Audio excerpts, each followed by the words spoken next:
করেছে, রাজনীতিকে ধ্বংস করেছে, অর্থনীতিকে ধ্বংস করেছে, মানুষের সকল মৌলিক গণতান্ত্রিক অধিকারগুলোকে কেড়ে নিয়েছিল। দীর্ঘ 15 বছর বিএনপি সহ অন্যান্য রাজনৈতিক দলগুলো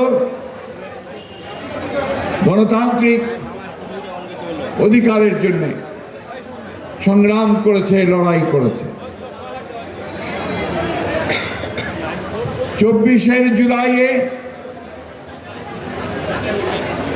আমাদের ছাত্ররা, তরুণেরা, শিশুরা, মা বোনেরা এবং সর্বস্তরের মানুষ তাদের অধিকারকে ফিরে পাওয়ার জন্য রাজপথে নেমে এসেছে। ঢাকার রাজপথে হাজারো শিশু, নারী, তরুণ, যুবক তারা প্রাণ দিয়েছে। এই ঠাকুরগাঁয়ে এই 15 বছরে আমাদের প্রায় 12 জন শহীদ হয়েছেন। জুলাইয়ে শহীদ হয়েছেন 4 জন। এই ঠাকুরগাঁয়ে 15 বছরে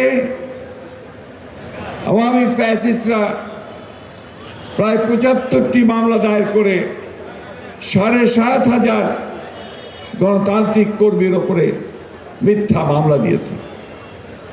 হত্যা মামলা থেকে শুরু করে সব ধরনের মামলা। আমাদের ঠাকুরগাঁয়ের বিএনপি অন্যান্য গণতান্ত্রিক রাজনৈতিক দলগুলোকে পালিয়ে বেড়াতে হয়েছে। প্রচণ্ড শীতে ধান খেতে লুকিয়ে থাকতে হয়েছে এবং চরম নির্যাতনের শিকার হতে হয়েছে। প্রিয় সহকর্মীবৃন্দ,